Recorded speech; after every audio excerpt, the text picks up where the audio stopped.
again, I'm not going to get into the details Well, that's of where we are. Russian media has been reporting. So, in your view, is it Russian media reports a lot every day that I wouldn't necessarily take at face value. So that's not what the Russians have told you. Again, I'm not going to get into the details of it. Look, the other side gets a vote in this. It's not just what we want; it's what they're prepared to do, and this is something that we're working on almost every day. Mm-hmm. And I know their families would love them home by Christmas, which is why I'm asking you. I want to also, before I let you go, ask about Israel. Benjamin Netanyahu is on trial for corruption, but he right now is trying to piece together an alliance to form a government. If he does, he'll become prime minister again. I know you know this. But he's been allying himself with figures who have spewed anti-Arab, anti-gay, hate, as well as discrimination against non-Orthodox Jews. One of them wants to cancel gay pride parades. At least two have called for mass deportations of Palestinians, including the man who may head Israel's police force. Doesn't this makeup really jeopardize your intention to have peace in the region? Margaret, we have worked and will continue to work with Israeli governments of every kind, just as Israeli governments have worked with American administrations of every kind. And we're determined to do that going forward. Our focus is less on personalities and more on policies. The important thing is what policies does the government pursue? The government, or the incoming government at least, knows our views on a number of these issues, but we have an absolute commitment to Israel's security. That's not going to change. And as we always have in the past, we'll speak directly to each other. We'll be very clear about what we think and what we believe with our Israeli allies. I'm sure they'll do the same. And again, we'll focus on the policies, not the personalities. But this extreme right-wing government, as it has been described, being put together, does complicate your relationship. Because then you also have to spend time talking about not canceling gay pride parades, not deporting people, all these policies here. That's not what you want to focus on, which is settling peace, a two-state solution, which is being rejected by many of these figures. I think we can run and chew gum at the same time. So you're not concerned about this? Again, we're going to focus on what the government does, and as we have with every past Israeli government, and as Israelis have with every past U.S. administration, we'll work closely together. Secretary Blinken, you're a busy man. Thank you for your time this morning. Thanks, Margaret. Great to be with you. And we turn now to Ohio Congressman Mike Turner, the top Republican on the House Intelligence Committee. Congressman Turner, good to have you here in person. Thank you. Yes, it's great to be here. So just yesterday, the Director of National Intelligence, Avril Haines, said that Russia was perhaps struggling to keep up with the amount of munitions that it's using in this war in Ukraine. The cold weather is slowing combat. The Secretary of State, though, didn't really give hope for diplomacy at this moment. Given what you know, when will this war end? Well, the one thing that we know is that the gains that Ukraine is making are real. They're real on the battlefield. They're real in the support that they have around the world with democracies and on the floor of the United Nations in condemning this aggression by Russia.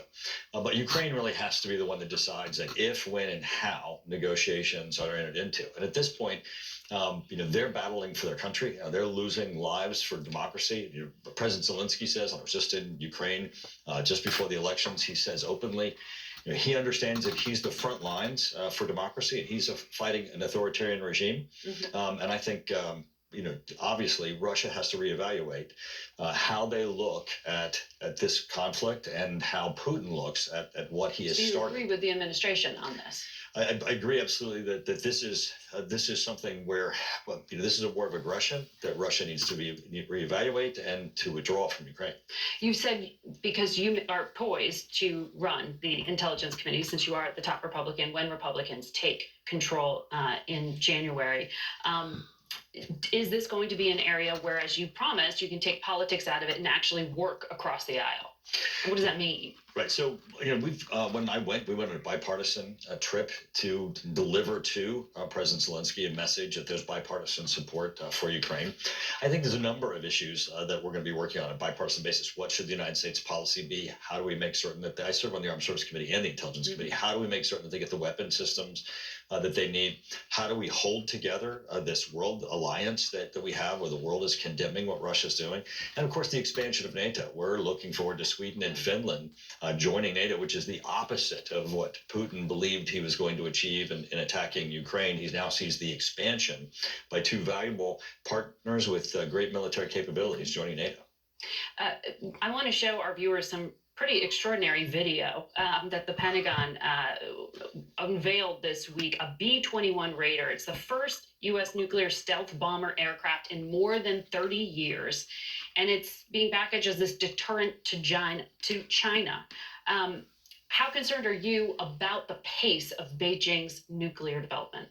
Extremely, and I want to commend the administration because they've been very forward-leading in releasing and declassifying information about what China is doing. They are expanding their nuclear weapons capabilities, their ICBMs that are targeting the United States. This plane is incredibly important. I served as chair of the Air and Land Subcommittee as we, on a classified basis, began the process of working on this plane, and it gives us an additional balance because it's an additional delivery vehicle, additional way to combat what China's doing. To drop nuclear weapons. To cause people not to drop nuclear weapons. I mean, that's what's so. It's really the deterrent. It is to make certain that the balance of power is there, so that people understand that the cost is just too great. When China is expanding their nuclear weapons, they're looking at the United States. If we blink, if we don't respond, then they assume that they can get first strike capabilities that not only holds us at bay, but really holds us at risk, because then you have the leader of a nuclear power that might make that miscalculation and, of course, cost unfathomable lives. You talked about being open about intelligence. I'm wondering, in your new role, will you be asking the Director of National Intelligence for a briefing and a damage assessment related to Mar-a-Lago and the documents the former president took to his private home? That's already in process. I mean, we've already talked. It has not, but it's been largely a sketch. Yes, I've just talked to the Director of National Intelligence about this particular issue. One issue that I've discussed with the director, which is very, very interesting, is that prior to the Mar-a-Lago raid, no one in the intelligence community or in the national security community was engaged at all by the FBI to request an assessment as to what the risk of the documents that had been surrendered from Mar-a-Lago or that might have been at Mar-a-Lago or that were even perceived as being missing. And you think the Justice Department should have? This was just the FBI and the archivist, which is basically a glorified librarian, coming together and deciding to raid Mar-a-Lago. Now, but you're not downplaying that taking classified material to your private absolutely home not. There were other options that the FBI had versus the escalation that they did. That certainly is going to be one of the questions we have.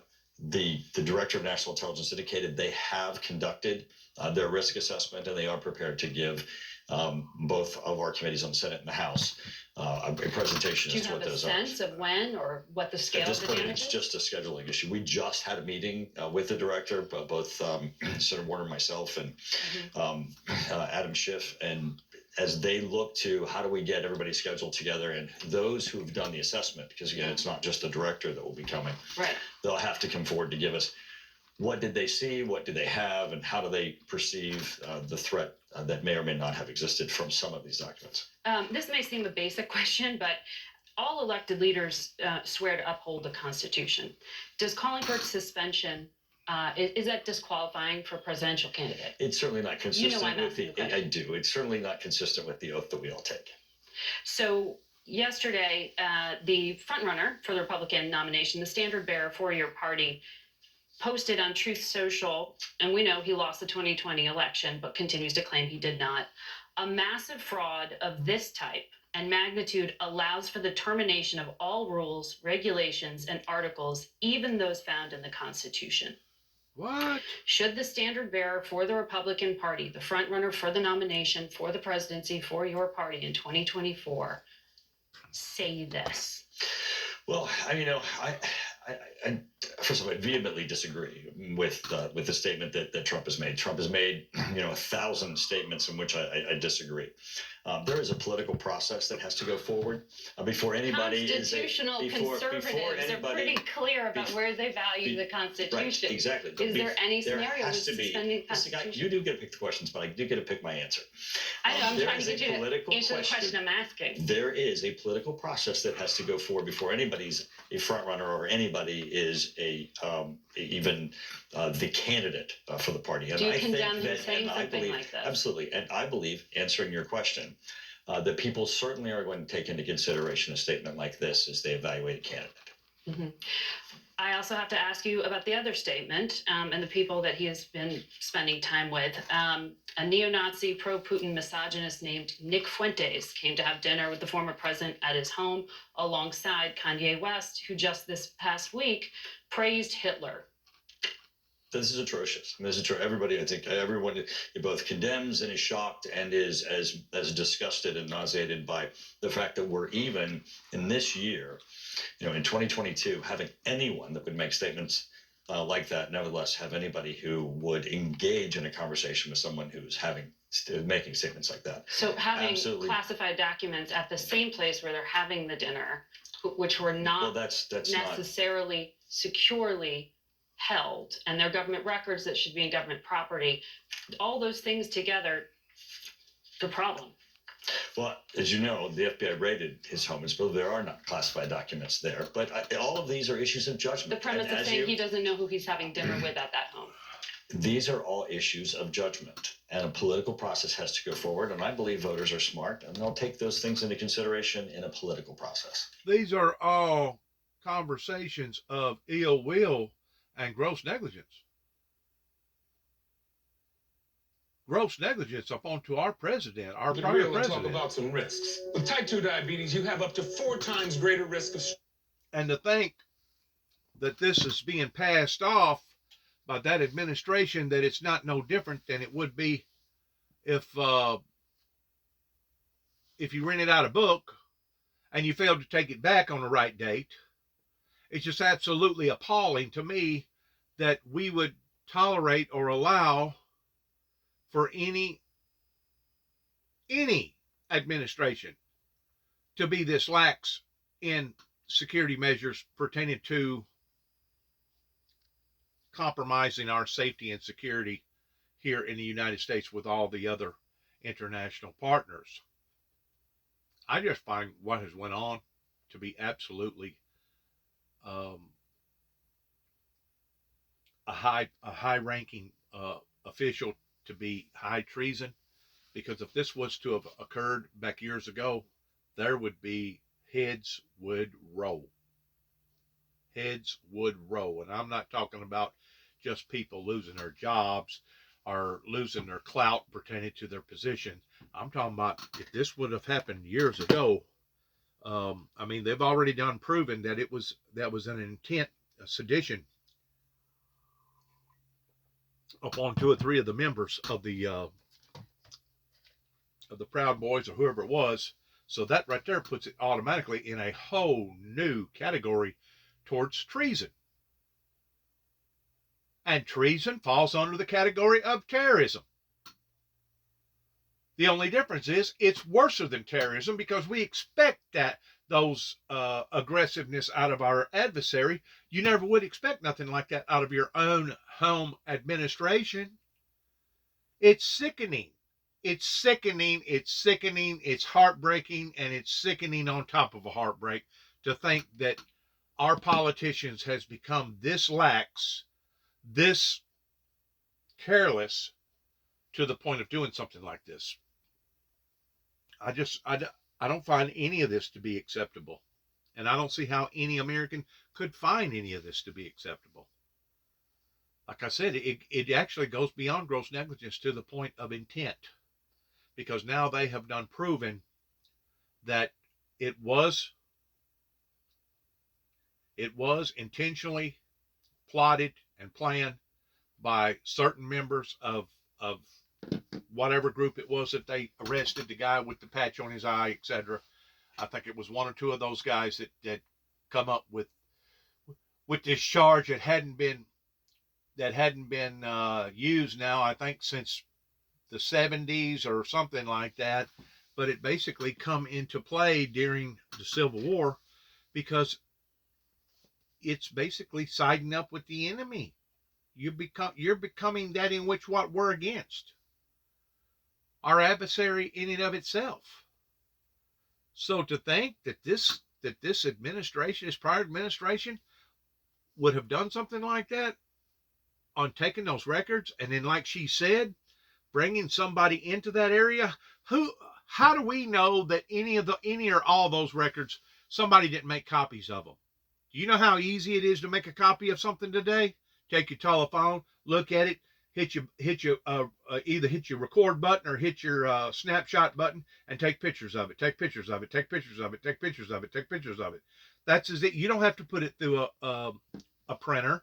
You don't have to go to the extent of going to the library anymore, or going down to Kinko's or wherever and getting stuff printed off just to make a print of it. All you got to do is take your phone out of your pocket and go to mashing the buttons.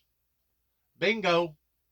And who's to say that Donald Trump, or part of his administration, hadn't already done that? Has anybody thought of that?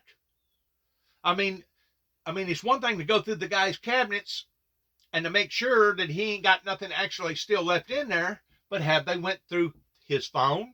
Have they went through his records? Have they went through the people that was working for him at the time? Have they went through their records? Have they went through their phone? According to Secret Service, they dumped all the files on their phone. According to the United States government, they can't find, or it's impossible to find these records on these phones. And I know good and well, according to Eric Snowden, that once it gets released into the cloud, it never can be fully retracted. And the reason why that I know this is because they was bringing it up pertaining to women, young girls that wanted to flaunt themselves, and maybe they was being adventurous, maybe it was some sort of an experiment, that they wanted to be photographed while they was having sex. Or they wanted to do something that was considered a provocative act. Well, you can delete all that information off of your telephone that you want, and you may think that it will never come up and haunt you, but eventually one day, your son or your daughter or your grandmother or whoever is liable to be thumbing through, and all of a sudden it's liable to pop up. You know why? Because once it gets released, according to the way that I understand high-tech technology, once it gets released into one satellite, it bounces from that satellite to dozens, or if not hundreds more satellites, and it basically just goes from satellite to satellite to satellite. So you can't tell me that information out there that's in those satellites cannot be obtained, or somebody else hadn't already obtained them. This government has become entirely too lax whenever it comes to our security issues, and it's basically turned into a loose cannon, as far as I'm concerned, a loose cannon that could jeopardize all of our safety and all of our lives. And Steny Hoyer will be members of Congress, so we're going to continue to do what's right for the American public. That's our number one message. We're going to talk substance in a moment. And see, stay with us. We have to pay the bills with this commercial break. And see, that's what we hear all the time. We're going to do what's right for the American public. We're going to do what's right for the American public, but yet now we see all these mistakes being made continuously, again and again and again. We see our internet being compromised. We have banks and other institutions that's been hacked into. We got drive-by shootings and all kinds of gun violence. We got drug violence. We got suicides. We got all this other stuff going on that's only getting worse on a day-to-day level. But yet, no, we're going to do what's right for the American people? Really? Are you? I have never in my entire life seen such of a daggum mess. And to think that they're doing it all in the expense of possibly our own, jeopardizing our own safety and security here in America. You know, Homeland Security is supposed to evaluate each and every possible threat to the American people's lives on one order or another from A to Z. And they have truly scrutinized my life into the degree of actually bringing up false accusations about the founder of the Windmill Ministries and trying to shut me down because they didn't appreciate or approve of the Windmill Ministries message to begin with, towards trying to cover up what actually occurred during the latter part of Ronald Reagan's administration. So I feel like that if they've done me that way, God only knows how many other people that they've done that way. But Homeland Security needs to start looking at itself, because Homeland Security, I believe, has become the biggest threat to the American people because of this unprofessionalism that's going on. Has anybody grabbed up Donald Trump's phone? Has anybody went through any other information out there that could actually be traced because of those records that went illegitimately to somebody's basically home that wasn't supposed to have left the White House to begin with? I've never seen so many breaches of security on a high-ranking level, beginning not just with January the 6th, but any and all the above. And I feel like a great deal of that information is not being shared with the American people, because if it was, it would probably start ain't no telling out of this scandal. And that's exactly what it was. It was some sort of an inside scandal that had been played off to the American people, and basically compromising our safety and our security. And as far as I'm concerned, heads need to roll. Heads need to roll. People need to lose their positions. They never need to not only be able to run for government, but they need to go to jail. They not only not need to be able to have the approval to be able to hold a public office, but they need to go to jail.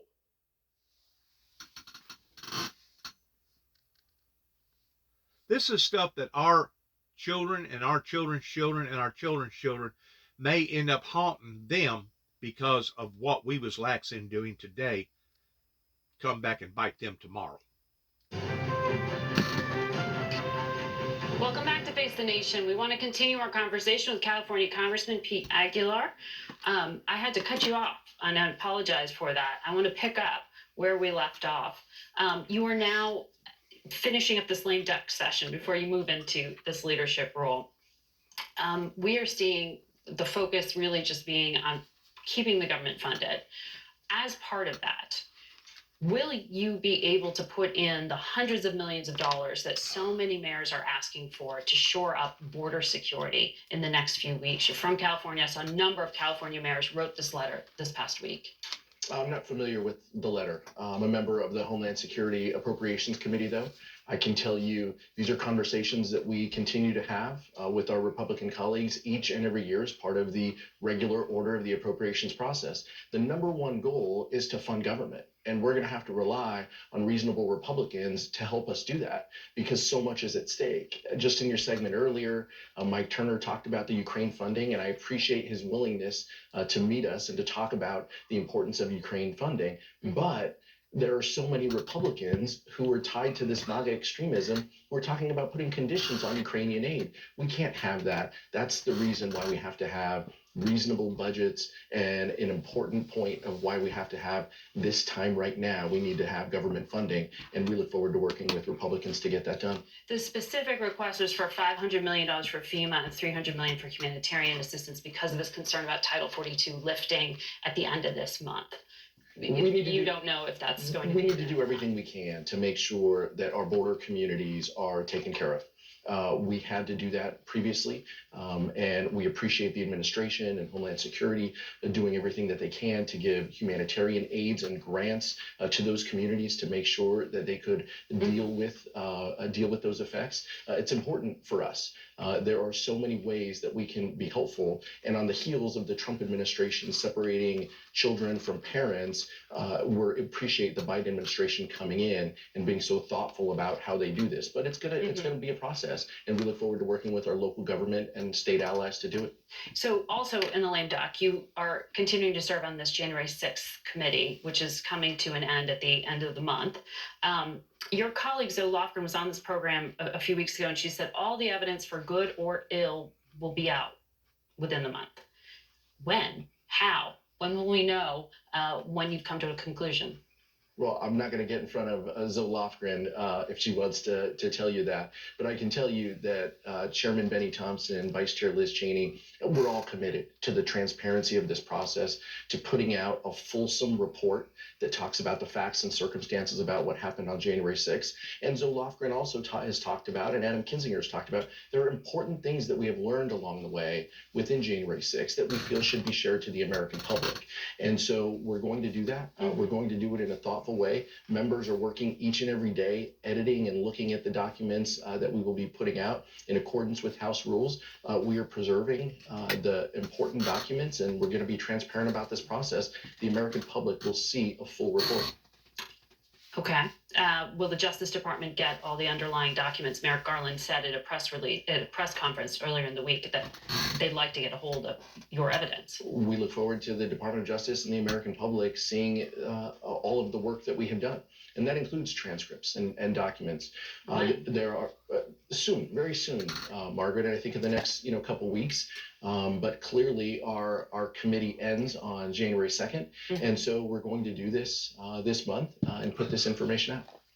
Do you personally believe that at this point there is enough evidence to send a criminal referral to the Justice Department regarding the former president?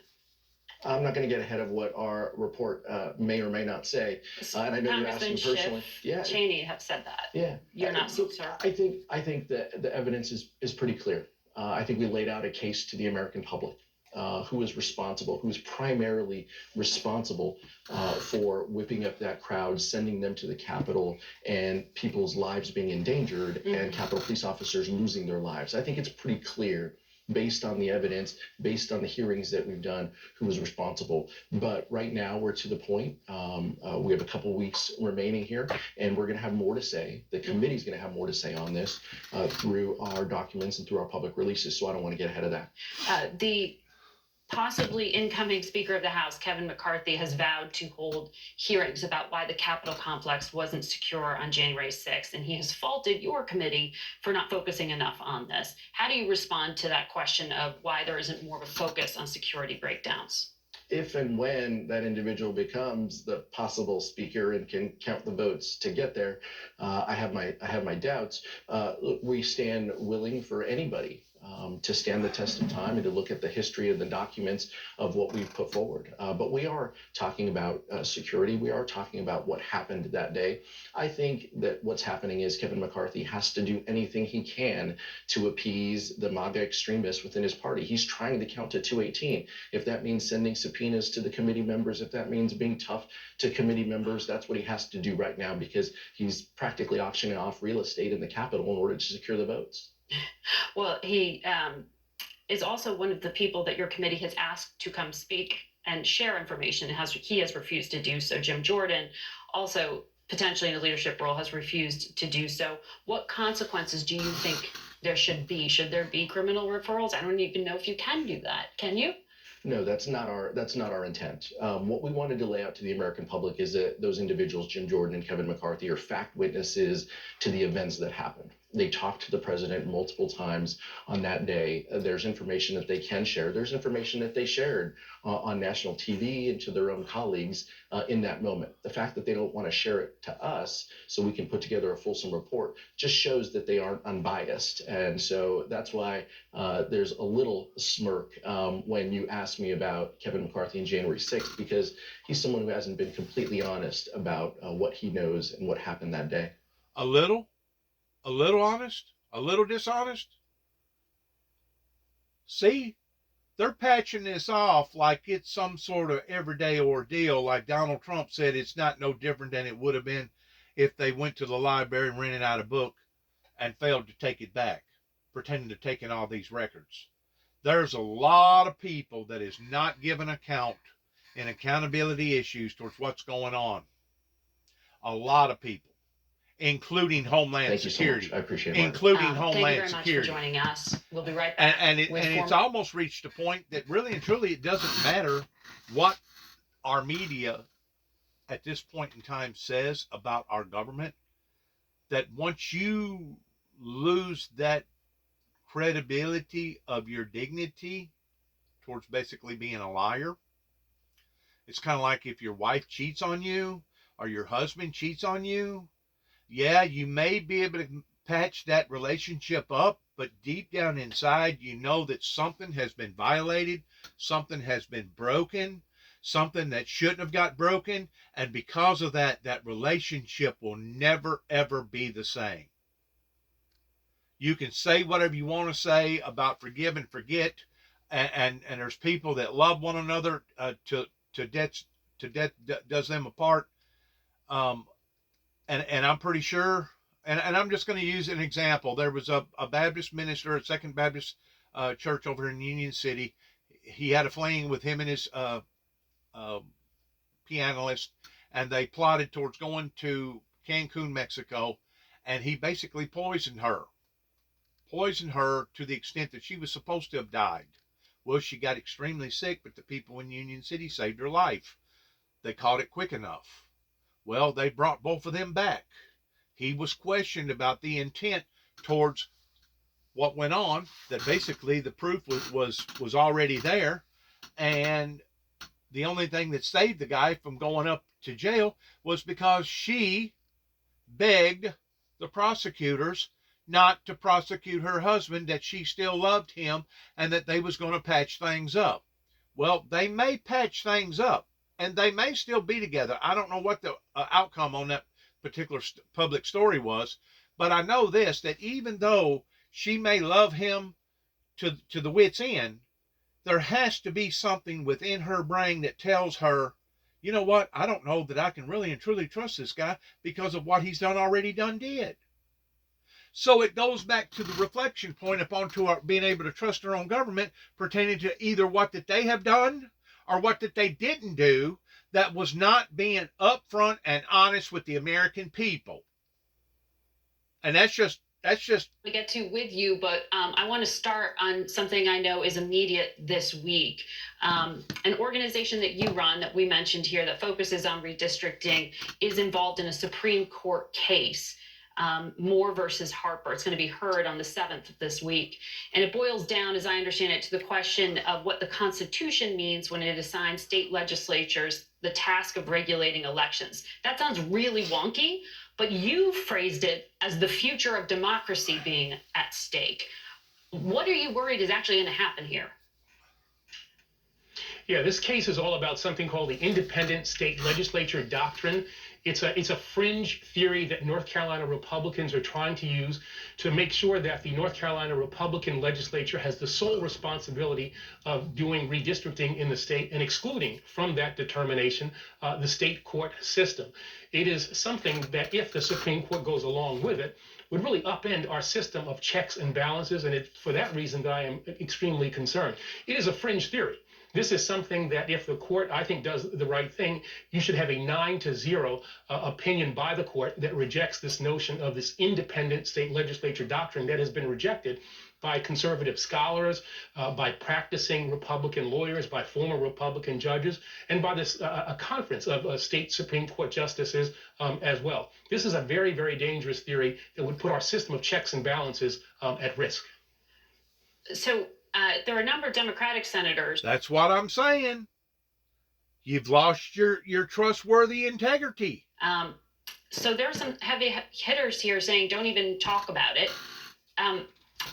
What does that tell you about the potential harm here? I mean, is there value in the Supreme Court hearing this and striking it down, or does them hearing it at all indicate something more to you?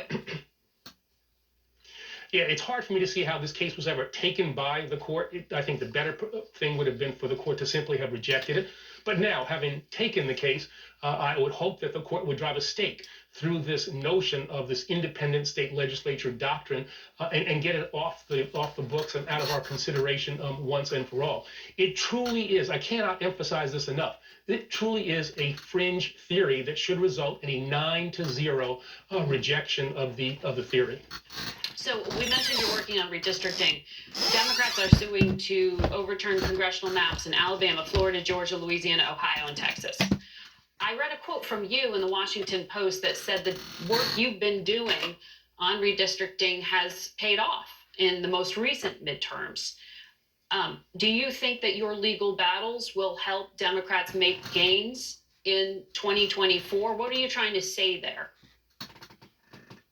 Yeah, I think that what we have seen, there have been studies that said that we have had the most fair redistricting process in the last 40 years as a result of the work that we have done. 75% of the redistricting is considered to be fair, which also means that 25% of it is unfair, and that is still problematic. I think, for instance, the House of Representatives is going to be in play for the entirety of this decade, very contrary to where it was in the past decade, where after the successful Republican gerrymandering that occurred in 2011 and in 2012, it was really difficult for Democrats to take the House back. I think Democrats will be able to take the House back as early as 2024, but it doesn't ensure what we have done doesn't ensure that Democrats are going to hold on to the House for the entirety of the decade. It will be for the American people to decide. Fairness will reign in that determination. When you were last on this program in May, you shared at the time that you had changed your mind recently, that you did believe that the Justice Department and Attorney General Merrick Garland should hold former President Trump accountable for his actions. You previously thought it would be too divisive for the country. Now, where we are with this special counsel, what is your assessment? And how should Merrick Garland, who has to ultimately decide, weigh the question of a risk to political violence in this country from any decision he makes regarding the former president? Well, I think the Attorney General has said it quite well, that he'll make the determination without fear or favor. Everybody has to be held accountable to the same system. The determination that he's going to have to make will have to be based on the facts and the law, and we'll just have to deal with the consequences. The reality is that if he makes a determination one way or the other, it is going to be divisive.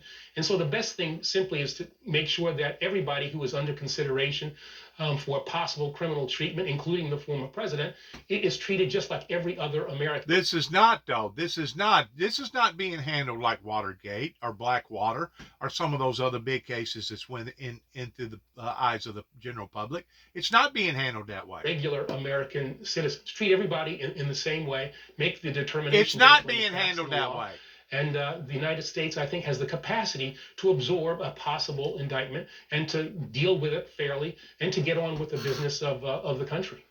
As someone who's been an attorney general, I wonder as well how you think about the case before the U.S. District Attorney in Delaware regarding President Biden's son, Hunter. CBS has reported the FBI has sufficient evidence to charge him with tax and gun-related crimes.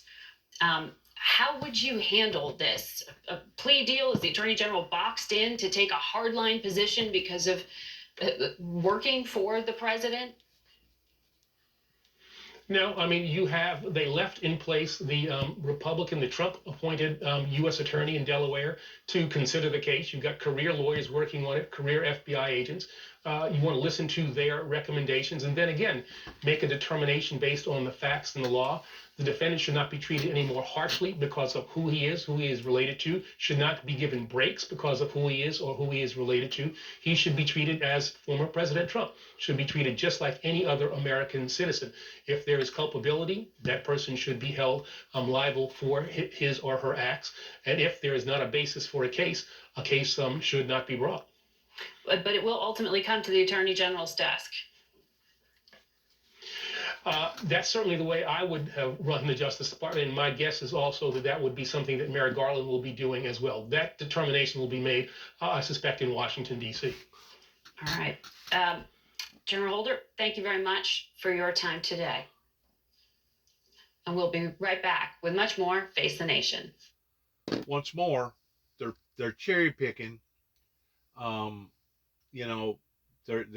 getting the easiest fruit on the tree. That's the lowest, and they're not being completely transparent in what has happened, why it happened. We know when it happened. We know who it happened to, pertaining to us, being trustworthy issues. And it's reached a point of, unless they just come completely full open with everything, and that includes Secret Service, I don't think they're going to have a snowball chance. And you know what? Towards anybody or a great deal of people not trusting nothing that they have to say. It has reached that level of compromising, not just in integrity issues, but it has reached that level in security issues that where does this all begin and end if they're not going to be completely transparent to the American people, pertaining to the who, the what, the when, and the why? It's very obvious that they're hesitating. It's very obvious that things ain't being handled like uh, the Contra affairs, or Watergate, or Blackwater, or the Nixon trials, or some of that other stuff. None. It's awful.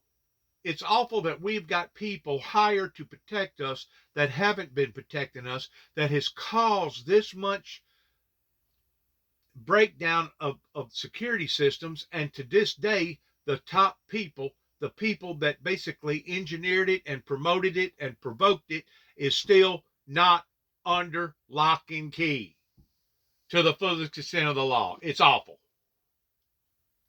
Future. Brian Moynihan is the CEO and chairman of the board of Bank of America, and it's good to see you back here in person. It's good to be back here. It's been a couple of years. Last time was right when the pandemic started. I know, I know, and I remember what a chilling moment that was, and yet we are still living through the implications of that pandemic. Your firm is predicting recession in 2023, but a brief and a mild one. I wonder when it hits and what a mild recession feels like for the average American. Well, just to sort of be concrete on numbers, they basically picked negative growth around 1% or so for the first 3 quarters of 23, and then it comes back to positive growth. That means the year is negative overall, but it's just 1%. So you think about the recession, when we were sitting here, we went down 30% that next quarter and stuff. So this is a more mild recession, largely because the underlying activity is still strong, and that's the tension in the Fed trying to cool down inflation. It may be mild in one degree, but in another degree, you got a certain amount of people out there that it's going to be devastating in their lives. So it's having to go back and try to re-event their car loans or their home loans or whatever. I mean, it's some of these people it's going to absolutely ruin their lives. Is this the beginning of a wave? This is what happens. So when you raise interest rates, the Fed is trying to slow down economic activity, and where does it slow down first? The most rate sensitive houses. Housing's tipped over, cars, prices go up, although sales have stayed strong in new cars because they weren't there and they just have become available. But used car prices have tipped back down. So they're the most rate sensitive are affected by it. What takes longer to happen is the final demand for entertainment, for hotels, for travel is still very strong. And so if you look at spending in our customers, for the month of November, it was about 5% over last year. If you go back and think earlier in the year, it was running 10%, 12%. So what's happening is consumers are slowing down their spending. They still have money in their accounts. It's starting to come down a little bit. They still have borrowing capacity, but they've started to use it. So all that means that the Fed rate hikes are slowing down the economy. The question is, when will inflation tip down, and then they can back off? And that's the tension. So we've gone from was inflation temporary, which is... He's talking about the fortunate right now. The question is, how long would they have to hold rates here? How long would they have to hold rates at this level to keep the economy, to get inflation down without hopefully hurting the economy? And that's the debate we're going through right now. But you're seeing the signs in terms of job openings declining a little bit. You're seeing the signs of turnover slowing down in companies.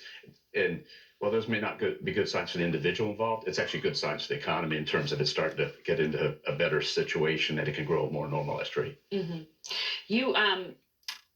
You're fairly characterizing all the different pieces here, but you do sound more optimistic than many of your peers, even those who are predicting a recession, like JP Morgan. They famously, their strategist said a Category 1 economic hurricane is on the horizon. What would move you from mild to gale force winds? I mean, how do we, what changes things along the way? Well, the belief was when the Fed started raising rates that there'd be an immediate snap to the economy. The thing that didn't happen, those predictions were from the spring of this year in 22. What didn't happen, because the consumers remained strong and the amount of stimulus that got in the economy was so high, it didn't happen the way people thought. Unemployment is still 3.7. Right. They just had 200,000 jobs. So how could you have an unemploymentless recession? That's almost hard to posture, right? So all the math and science that people had looked at for years has kind of gotten thrown straight because a massive stimulus went in. So if you looked where all the guests you had on this morning talked about parades of horribles, the Russia-Ukraine situation, what's going on in China. Those things all will change the basic outlook. But if they just stay, right now it's contemplated they stay sort of status quo ante. It doesn't solve, but it doesn't get worse. Right. Oil prices stay around $100 a barrel, more or less. They were there for 5 years between 2010 and 2015. So now that kills the economy on its own. But all those things going in a very wrong direction, you'd see a massive change in the economic activity. And that's what people are trying to hamstring. In the base projections most people have, the Wall Street firms and stuff, it's all pretty similar. So a shallow recession, recovery later, rates stay a lot higher than people think for a longer period of time, meaning all the way into the end of 24, because inflation is harder to choke off because there's such underlying cash in the system. And that's what nobody's ever dealt with. Now, where does that cash come from? The government gave out a lot of stimulus. The problem is the government's running high deficits. And that's why when you talk earlier about debt ceilings, those are important things to not have create problems in the economy. And I think all That's business one of people, your worries for 2023. all business people don't like surprises. And we'd like to make sure that we got through a normal budget process and a normal debt ceiling process. And, But you're not confident about that. well, I've been CEO for 13 years now, and I've had some interesting times on this, but generally it works out. And I have confidence that people come to the table. There'll be a lot of discussion you talked about with some of your guests, but ultimately it has to get there because ultimately we have to run this great country because it's got 300 million people that the world depend on. So the economy and the market, not the same thing, but the political, the adage was that political gridlock is good for the markets. That's the way it used to be. I wonder if the environment's different now. Your strategist also said they're bearish. They worry unemployment in 2023 will be as shocking to Main Street consumer sentiment as inflation was in 2022. So how do you recommend to clients they protect themselves if we're going to see the markets possibly take a downturn? Well, that's so unemployment, our team would predict it gets back up to 5%. That's say 1.5% from where we are now. That is 150 odd million workers. So but that's where it was, 2 years before, 17, 18, so 17, 16. So we didn't feel horrible then. The question is, it's just a change where people lose their jobs. And that's a horrible thing to contemplate. And that's what they're worried about. The compounding effect of the worry about having a job versus actually losing your job changes consumer behavior. And you're seeing that go on a little bit right now. And the Fed has to create that sort of nervousness to help tip the inflation back down. Wage growth is strong, which is a good thing, but also strong means they have to slow it down to match otherwise we're going to have a wage inflation spiral. So all that comes together. So as you think about next year, is really important to see the mitigating impact of these things. The employment market gets less tight. It is already less tight, continues to get less tight. Therefore, wage growth slows down. Therefore, inflation will slow down. If that doesn't happen, then the Fed's going to have to go a lot higher. There's economists that think they should. But if they get it there, they can hold it there and let the system catch up to it. Why are savings yields so much lower than where the inflation rate is? Why aren't people making more money in their savings? There's a lag effect to the change in rates and prices and everything. And so what they'll do is they keep coming up, and each month you'll see them come up as people pay higher rates to retain the funds. The big difference between the last time we went through a rate tightening cycle now is the amount of cash in the system is so high that banks have a lot of liquidity. They're well capitalized. They're very strong. And that's even going back to our discussion March 20, the difference is the banks are very strong. They helped the clients through it. They didn't cause any problems. They're very strong. So what's going to happen is they're going to be more conservative to recover the 15 years of low rate environment where they under earn. Right. They're recovering, but ultimately they'll come to reach more equilibrium. Brian Moynihan, thank you for your time today. We'll have more on the economy and the forecast for 2023 next week with Jamie Dimon, the chairman and CEO of JP Morgan Chase. We'll be back in a moment. In a perfect world, some of that stuff that he just got to saying may be effective. But we don't know from one day to another whether or not there's going to be another pandemic. We don't know from one day to another whether or not there's going to be another attempted coup. We don't know from one day to another if there's going to be another terrorist attack. We don't know from one day to another if there's going to be a major natural catastrophe over here pertaining to maybe a volcano erupting like Yellowstone or a major earthquake. All these unforeseeables, first of all, does not give it a cut and dry 100% forecast of what he just got to saying being accurate. Second of all, most of the people that he got to talking about was people that are fortunate enough, just like the bigger banks, that's strong and all this other stuff. He's talking about the fortunate people. How about all the unfortunate people? How about all the people that's already done lost their freaking shirts or fixing to lose their shirts? How about all the people that it's done already drove off to the edge to the degree that they basically get out here and basically snap and go off the deep end in doing stuff that they shouldn't do as far as murders or suicides or whatever. I mean, there's all kinds of unforeseeables here that guy did not even begin to touch off on. In addition to North Korea, in addition to China, in addition to Iran, in addition to Russia with the Ukrainians, and possibly two or three more other countries that are teeter-tottering right now towards something major going on in their country. All these are all unforeseeables. Or Paramount Plus app. Thank you all for watching. We'll be right. All these are unforeseeables, and in a perfect world, yeah, in a perfect world, if everything went right down to the letterhead towards no unforeseeables, you may have a game plan there that would be fulfilling in the year 2023 towards everything going like it's supposed to go without a hitch. Without a hitch.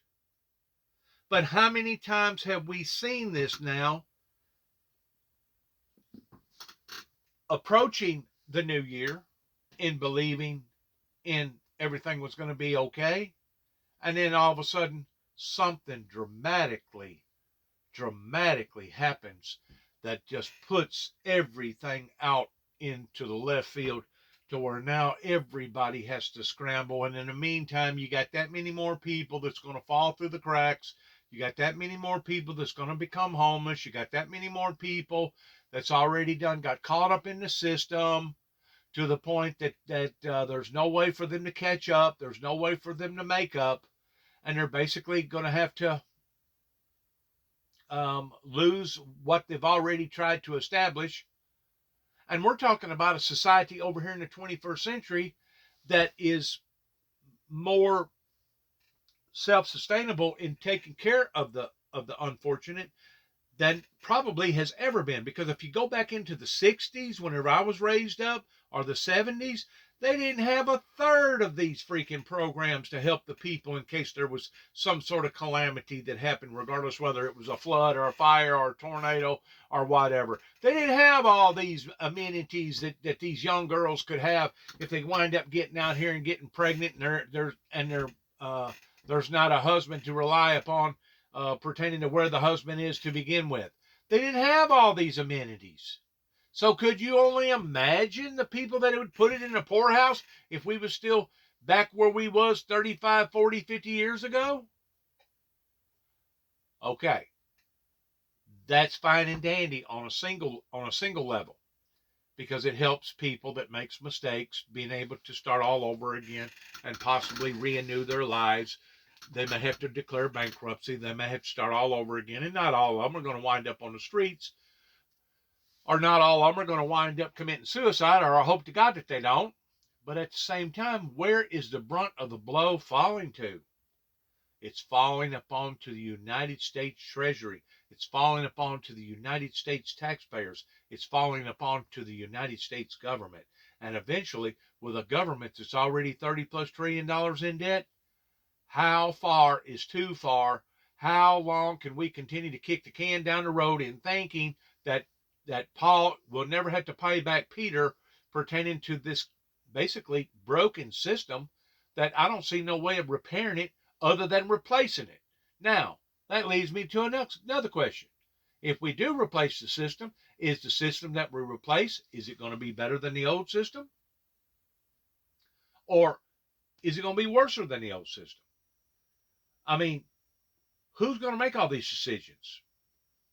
Just like the Bitcoin, just like the national money monetary system. Who's going to be the one that's going to be in control of that? Russia says they're going to be. China says they're going to be. America says they're going to be. where's the compromise? Where are we going to hit in the middle towards a national global money currency, where basically you won't be able to do like they do with the exchange markets and Wall Street and all this other stuff, because now one won't be competing against the other. We'll all be of the same. So how's this thing gonna unravel, and how can they continue to not be accountable for the damages that they've already done?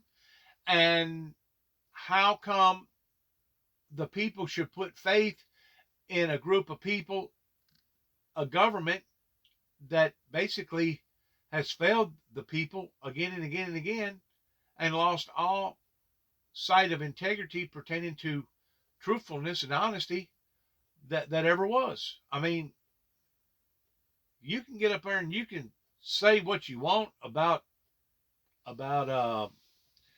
this or that or that or this, but whenever it's all said and done with, what you're doing is guessing at something that you're hoping will turn out that way. You're hoping that everything will iron itself out. You're never going to truly be able to do that if certain people that's in control of our affairs does not do an about face towards coming clean. If our government can't come clean, do you really think that the people's going to come clean underneath the government? Think about that one for a second. I still say, and I'll always say, that the government in and of itself, local, state, or federal, is only as good as the people that put them in power.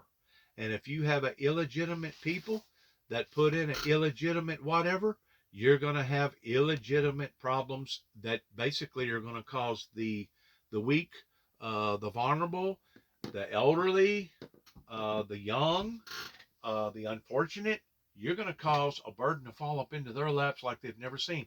And just like one of the commentators on the MSNBC show said, we basically have two different levels of justice, or we have two different governments, that one works one way while another one is struggling to catch up with itself on another way. Because there are certain pockets, areas in America that are doing extraordinarily good. One of those areas is Montgomery. Not Montgomery, Alabama, where Redstone Army Base is in Alabama. There's other towns or cities that are doing fairly well. Huntsville, Alabama was the name of the town that I was talking about. They're like number one as far as being the number one town growing in leaps and bounds. You got other towns that's doing just fine. You got areas down in Florida. Some of those areas are doing just fine. But then again, you got some of those areas that ain't doing all that fine. And I ain't just talking about the hurricane that hit down there in Florida. I'm talking about areas, rural areas, just like right here, where all the factories has moved off. Basically, the only way to be able to get a decent job around here is knowing that you're going to have to travel back and forth at least 15 to 20 miles a day. And that's a bare minimum. That's being conservative.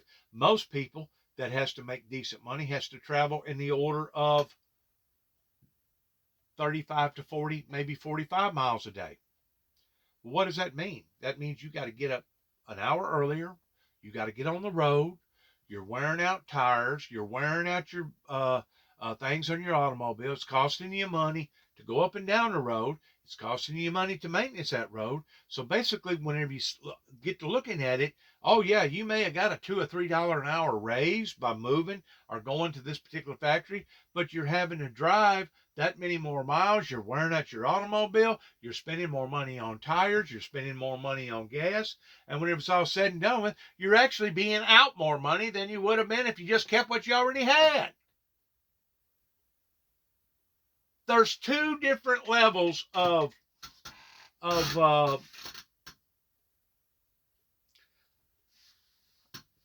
guess you'd call it, like they called it earlier, justice systems here in America. You got one justice system of the people that if they do get in trouble with the law, they can hire a good representation and they can fight it in court, and usually they either win or they plea bargain to the point that it don't ruin their lives. But then you got another justice system of the people that can't afford lawyers, they can't afford good representation, that basically has to take whatever that they give them. That's the situation that the founder of the Windmill Ministries fell into, to the point that I couldn't go out here and hire a 10 or a 12 or a $15,000 attorney to be able to handle my case. And I had to solely rely upon the system that was already corrupt, the system that was already broken, the system that was only protecting the rich and the powerful, and basically shot me down the tubes to the point that I didn't just fall through the cracks, I got shoved down the cracks. And how many more other thousands of people in America that's been treated the same way? The politicians are still not giving an account of how that they have sold us downstream and allowed for all our jobs to go to other parts of the world, while we over here in America struggled, especially in these rural areas where you got to drive for like 45 minutes just to be able to make a decent check. It's awful. Now, this guy that you just got through listening to on Face the Nation, you know, if you're already well-to-do, you're already in the six-figure income level, you're making $150,000 a year, $250,000 a year. Yeah, things don't look that bad for those type of people, as long as everything goes like it's supposed to. All it would take is one major hiccup, or enough people losing their shirts to the point that now it's affecting the rich as well as the poor. This system that we're under right now, that is so confusing, it could go down just within a matter of hours if some sort of major calamity happened into its affairs. Condemn those comments by former President Trump as soon as he made them yesterday, and they urged their colleagues across the aisle to do the same. But Republicans, for the most part, were hesitant to do that until some of them were asked specifically about these comments on the Sunday shows this morning. Take a listen to some of the reaction we heard. Now, I'm glad to see that a number of Republican Party leaders, including Leader McConnell, are starting to condemn Trump. Better late than never. We need all voices to speak out against this attack, and that's what it is, an attack on our democracy. I certainly don't endorse that language or that sentiment. I think the question for everyone is how we move forward. Alex, you heard newly elected New York Republican Congressman Mike Lawler not only condemn Trump's comments, but also a call for former President Trump and his fellow Republicans to move forward from these baseless claims of election fraud in the 2020 election, to push forward to 2024. He also, and later in that interview, suggested Trump should do the same. Alex, there's still this lingering question, though, of how much Republicans are willing to be tested by Trump ahead of 2024. We saw just days ago the vast majority of them here on Capitol Hill condemn that dinner that former President Trump had with Nick Fuentes and Kanye West. But that's something that we're going to have to keep an eye out for when they come back here on Monday. What sort of opposition do they have to these latest remarks, and will these latest comments by former President Trump sort of dissolve into this book of brushed off things that Republicans brush off that the former president said ahead of 2024, Alex? Absolutely extraordinary. They respond to the dinner, and yet they wouldn't have an immediate whiplash effect to responding to doing away with the Constitution of the United States. We're going to see what happens tomorrow. Thank you, Allie, for that. Josh, let's head to you now. How about the White House? How's it responding to Trump's calls to suspend the Constitution? Yeah, Alex, this is a White House that has tried really hard to stay out of the business of providing running commentary on former President Trump's remarks, posts on his social media, etc. And oftentimes, when former President Trump has said controversial things since leaving office, the White House has left it to Democrats who are outside of this building, who are on Capitol Hill, where Ali Rafa is, or who are kind of in the political world, to do the Trump don't want to conform this government. Trump doesn't want to just drain the swamp. Trump wants to recreate a brand new government by making a statement of what he just made, that as far as he was concerned, the Constitution needed to be basically done away with. You're talking about a regime change. You're talking about taking the red, white American flag and lowering it down to the ground and either burning it or putting it away and putting up your own flag and raising it on the pole. And we're all going to go by those rules and regulations versus the red, white, and blue flag. And in that man's eyes, maybe he feels like that's the only way to clean the swamp is to not just drain the swamp, but dig the whole canal out. That way you can start a brand new swamp. It's unbelievable what's happening right now towards things just being out of proportion, out of control. And to have that guy get on to Margaret, the girl in the red, Face the Nation, to get up there and say what he said. Those are all good and fine statements if you're already doing very, very well for yourself, or if you're living in a perfect world. And you know as well as I do, we do not live in a perfect world. And you know as well as I do, we are subject of seeing just as quickly something happening either in Ukraine or Russia or Iran or even Afghanistan, North Korea, China, Japan, 2 or 3 other countries that's basically on a very, very short leash to begin with, of something erratically happening. And as soon as it does, you can blow everything that guy just got through telling you about this statistic and that statistic, and looking at this equation and that equation. Looking at it from a book perspective, which I'm sure that's what he is. He's some sort of a analyst of some sort, to get up there and say what he says. All that can be so quickly blown out of proportion and knocked in the head, it's not even funny. It could be knocked in the head before this afternoon of something major happening. Something really, really intensely bad. Just like the tsunami that happened, that caused Japan 2 or 3 of those reactors to basically burn up and go down, and killed over 500,000 people, 500,000 people. Was anybody planning for that? But I guarantee you, whenever that occurred, that put a strain on all the resources, including ours, towards people jumping in, trying to help one another, towards doing the humanitarian thing. Well, does people that get on TV not realize that? Do they not realize how vulnerable, especially with the forces of nature being like it is right now, because of this environment that we've created for ourselves? Does people like that not realize how vulnerable that not only the Americans but the world is right now? Obviously not. Obviously not.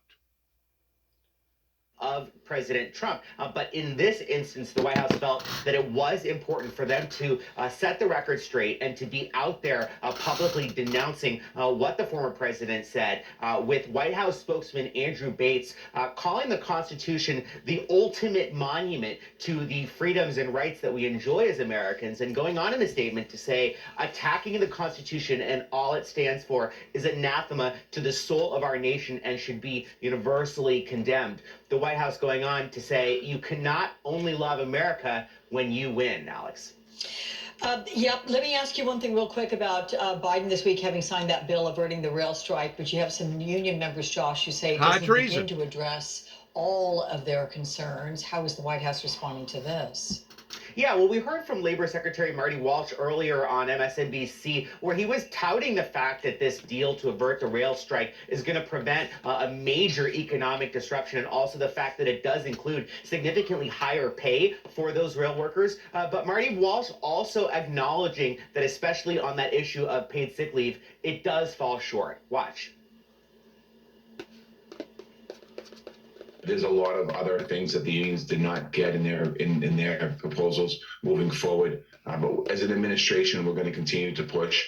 I plan on having conversations and other secretaries with the companies about the problems that they have with the workers. It's not just simply sick time. It's also staffing levels issues that the companies have to work on, and overall morale.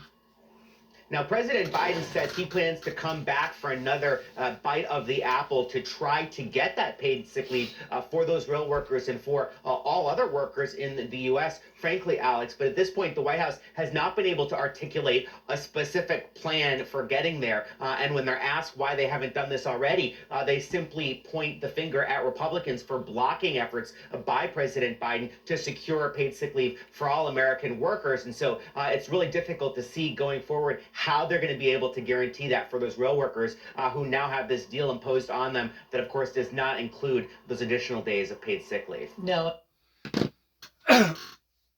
What we're seeing here, I believe, this is my analogy of everything. Since the election went sour, since the pandemic has hit, since January the 6th occurred, since Russia has done what they have done, since 9/11, since other major affairs that's affected our lives over here in America and throughout the world, what we're seeing here, I believe, is the repercussions of the failure of a lot of stuff that's coming to head real quick.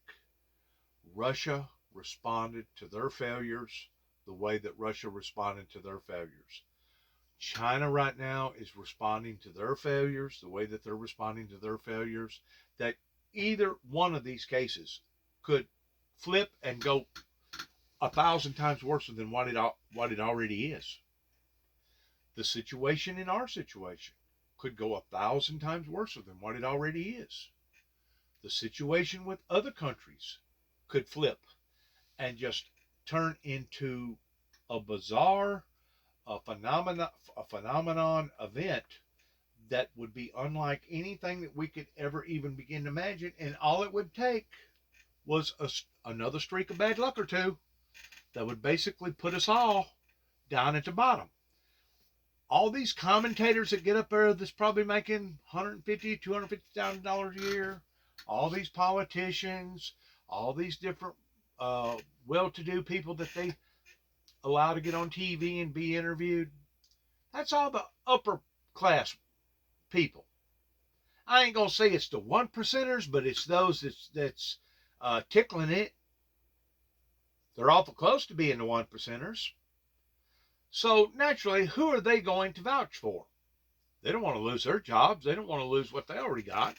They've already made commitments towards paying for yachts and vacation homes and children's colleges and stuff like that. So they're going to try to play this thing out as long as they can.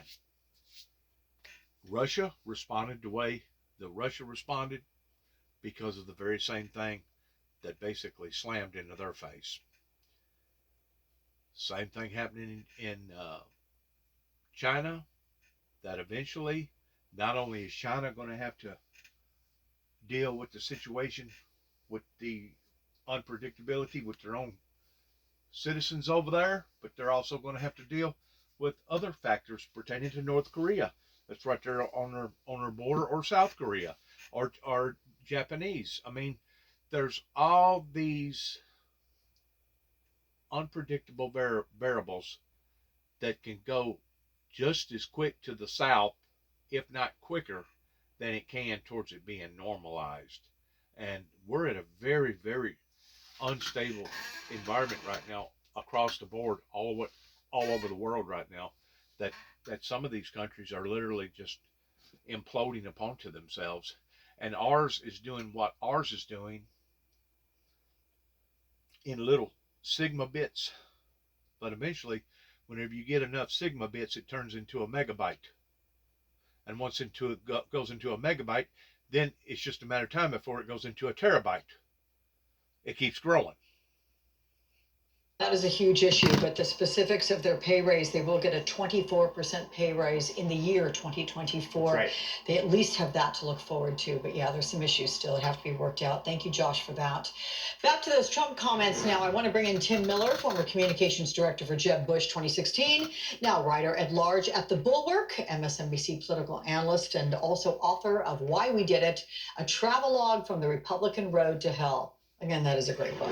Also, Howard Dean, with a long track record in Democratic politics. He served as governor, DNC chair, even ran for president, and a welcome figure on this broadcast as well. So, gentlemen, beginning with you, Tim, you are a never-Trumper, but this is the only declared candidate yet in the 2024 race. So what do you think of this blow up the Constitution stuff?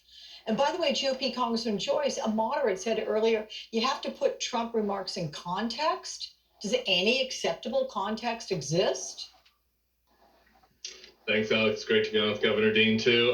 No, there's no context here. This is preposterous. These guys have made their own bed with Donald Trump, supporting him 2 times now. It's worse than preposterous, frankly. It's just an utter, outrage. It's disgusting. I was just listening to your pre-segment where you're talking to interviewers, and it's like if you aired that tape to someone from 2012, talking about former President Trump wanting to get rid of the Constitution, and it would feel like a dystopian movie, right? Like this wasn't real life. There's no historical precedent for what we have happening here. And meanwhile, you have the Republicans on the House who are planning, when session comes in January, a performative reading of the Constitution, and yet they don't want to provide a comment on the fact that the man they supported for president twice wants to tear the Constitution up to make himself an autocrat. I mean, they've put themselves in a really tough spot here, and it's their own making for getting behind this person. Yeah. Howard, do you see the situation as being Trump is the gift that keeps on giving to Democrats? Or should Democrats be really concerned that he is still poisoning the minds of his followers? Well, he is poisoning the minds of his followers, but that should result in a second term for Joe Biden, should he choose to run. Trump has now become the candidate everybody wants to run against on the Democratic side.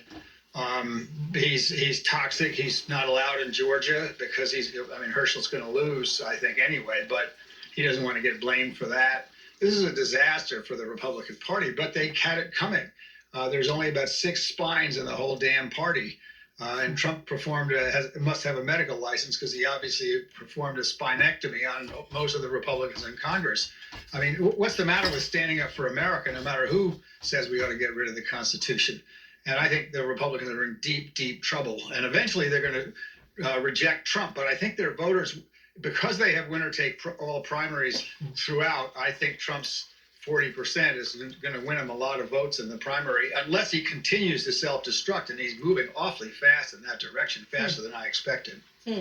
So building on that, Trump's stock declines. President Biden seems to be rising. In fact, he's now winning praise from longtime Trump ally Newt Gingrich, who is warning conservatives that hostility is blinding them to just how effective Biden has been, adding, "We dislike Biden so much. We pettily focus on his speaking difficulties and other personal flaws. Our aversion to him and his policies makes us underestimate him and the Democrats." Tim, what's happening here? I mean, is this Gingrich kind of chanting 4 more years?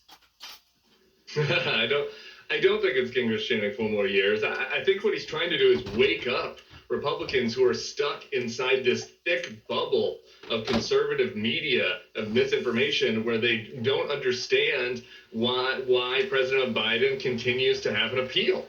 It's because they're watching Fox all the time where they talk about how Biden has dementia and it's really, AOC running the show, or this just preposterous nonsense. And meanwhile, Biden keeps plugging forward, keeps getting results. And that's why I think the Republicans were shocked by how horrible their midterm performance was. And I think that they continue to be, just kind of beaten down by the reality of the Biden administration and how much better it is than the spin that is being put forth in conservative media. And I think Newt Gingrich is trying to create a wake-up call. Just one really quick thing, one small disagreement with Governor Dean. I don't think anybody should be rooting for Donald Trump to win this primary. I do think that he is a unique danger. And frankly, if he loses a primary, I think that he could be an ally to Democrats by just being a complete wrecking ball, hurting whoever it is that beats him. This is not the kind of guy that will be a good soldier supporting whoever the other nominee is. So Right. I'd rather just get rid of him. One man's opinion. I'd rather him just lose once and for all. In terms of the Gingrich situation, it gets even better, Howard, because he compares Biden to Eisenhower and Reagan, who both preferred to be underestimated. And he writes, while people laughed at them, they were busy achieving their goals and getting their programs implemented. A Republican comparing a sitting Democratic president to Reagan? Is this a high compliment, or is Gingrich I've known baiting Newt Biden? for a long time. I was very surprised he said that. I do think Biden has been underestimated. His record is extraordinary, what he's done. And I know there's a kerfluffle over the sick days, and I favor the position that every American worker ought to have sick days, like most of the European workers do. But he has accomplished the whatever it is, getting rid of inflation and Build Back Better bills. They have been unbelievably effective in maintaining a standard of living for working people. He's going to, eventually people are going to stop this always 80s stuff and look at the record and go, hey, I think we ought to support this guy again. Tim, to your point of wanting to just get rid of Trump entirely, Gingrich is a strong Trump ally. Do you get the sense that more Republicans are now confidently coming out against Trump, even in a kind of maybe roundabout way? Do you think they have the ability to knock him out of contention in 2024? I think he's about as weak within the party as he's been since he came down the escalator. And so there's more of that. You're not seeing a lot of people come out against him. What I will say is you're seeing a lot of people hold their powder, right? Keep their powder dry on supporting him, right? I mean, you got Elise Stefanik jumping out immediately saying, I'm going to support Trump 2024, as she tries to suck up to him in the hopes of being his VP. And she kind of looked behind her thinking, everyone else is going to sign up for him too. And a lot of people I think that he expected to have been endorsing him at this point are just saying, well, let's take a wait and see approach. And I think that had the midterms not been so horrible for Republicans, that had he not completely unraveled with his anti-constitution comments, as dabbling with white nationalists again, etc., had he been more disciplined, I think that you would see more Republicans supporting him. So I think that's a noticeable difference from what we might have expected a couple months ago. Okay.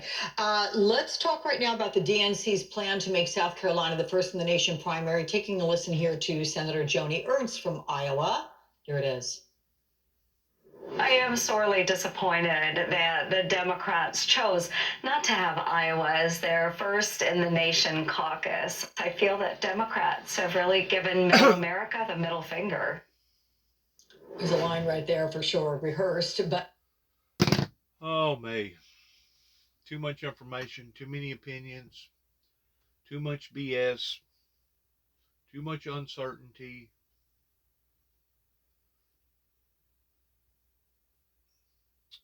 Something else. Good luck to all of us as we want to end this program by saying, God bless America, God bless our troops, and heaven help us all. Shalom.